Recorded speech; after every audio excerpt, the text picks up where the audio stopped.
Que é o que é?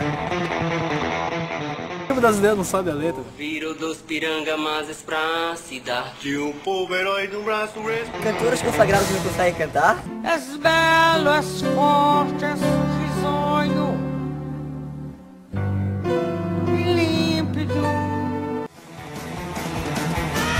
No futebol já virou piada. Em teu futuro esplêndido da América. Perdeu o respeito, quem devia dar o exemplo? Hino nacional!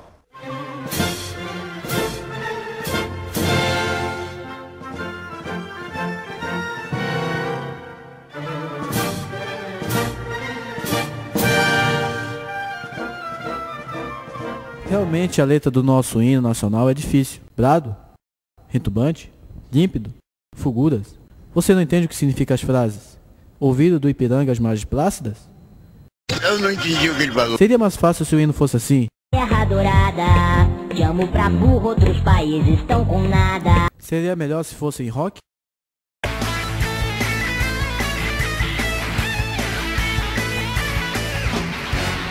Ou samba?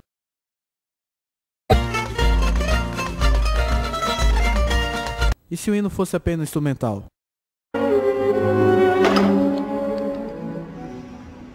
Temos contato com o hino em jogos de futebol, Olimpíada, nas escolas ao longo da nossa vida. Mas afinal, você já se perguntou o que é o hino? Para que ele serve? E por que cantamos ele?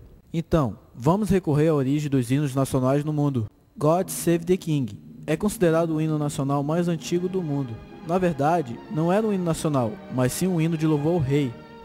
Quando uma mulher assume o trono, eles trocam para God Save the Queen, como ocorre nos dias atuais. Entretanto, o hino da Inglaterra é um hino real, e não exatamente um hino nacional. A ideia de hino nacional surge com a proclamação de que todos os cidadãos são iguais, e que o lugar onde nasceram é sua pátria. O hino nacional pode ser considerado nesse sentido como uma declaração de amor dos cidadãos em relação à pátria. Foi o que aconteceu na França durante a Revolução Francesa. Que bom! E os cidadãos franceses começaram a cantar uma música chamada Marselhesa, que tem uma letra que fala da luta pela liberdade da pátria e contra a tirania. A Marselhesa se tornou popular e um símbolo da Revolução Francesa. Ela ainda é provavelmente o hino nacional mais conhecido do mundo, porque serviu de modelo de exportação para que outros países começassem a criar seus próprios hinos nacionais. Um desses países foi o Brasil. O primeiro hino brasileiro foi o da independência. Que bom! Porém, o hino, como nós conhecemos, foi feito quase 10 anos depois. O autoritarismo do novo imperador e seus problemas com a imprensa o tornaram impopular. O resultado é que o Dom Pedro I, o homem que libertou o Brasil de Portugal, acabou renunciando ao trono brasileiro e voltando para Portugal. E isso tudo ocorreu no dia 7 de abril de 1831. E para que esse dia não caísse no esquecimento, o músico Francisco Manuel da Silva compôs o hino ao 7 de abril. Uma cantora lírica foi convocada para cantar essa canção no teatro, acompanhada do piano, e o resultado deve ter ficado mais ou menos assim. Já não vai à sepultura o dia 7 de abril. Anos depois, quando o jovem Dom Pedro II foi coroado imperador do Brasil, foi feita uma nova letra.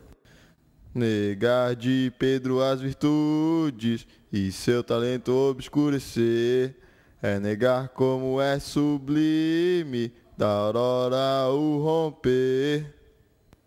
A maioria da população nem sequer conhecia o hino nacional. Ninguém cantava o hino e a letra foi esquecida. Até que um dia, Brasil, Argentina e Uruguai se uniram numa guerra contra o Paraguai.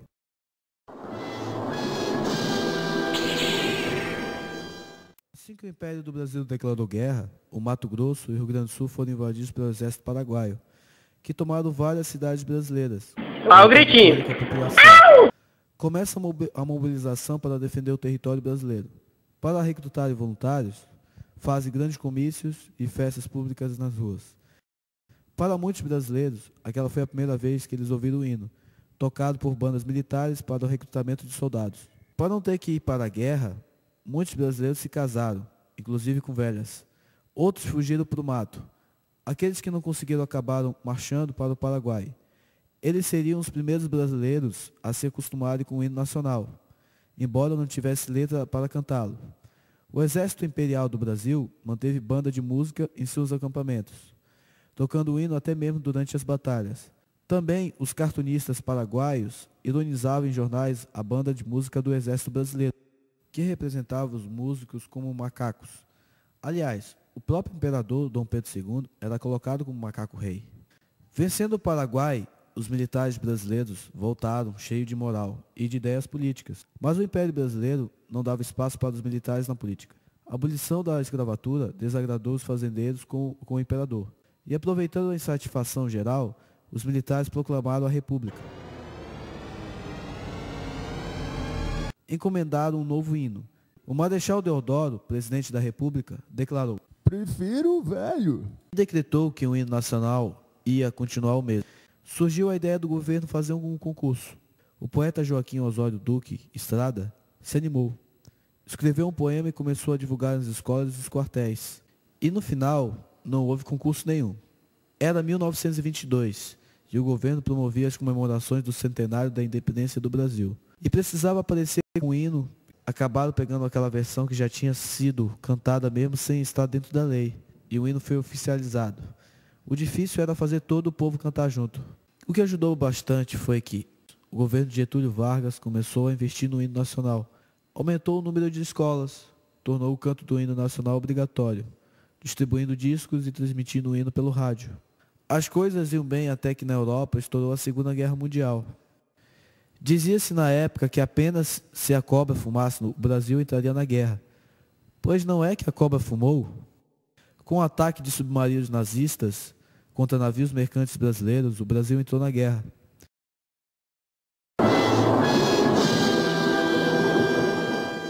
Formou-se a Força Expedicionária Brasileira, a famosa FEB. Será que os soldados brasileiros que lutavam na Itália contra os nazistas já tinham aprendido a cantar o hino nacional? A única gravação dos pracinhas brasileiros cantando o hino nacional durante a Segunda Guerra Mundial foi transmitida pela rádio BBC de Londres. Vamos conferir o desempenho dos nossos soldados. Vamos ouvir um trecho do hino nacional brasileiro, cantado pela tropa brasileira na Catedral de Pisa.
Então, apesar da desafinação e de alguns erros, nossos soldados não interromperam o hino durante o bombardeio.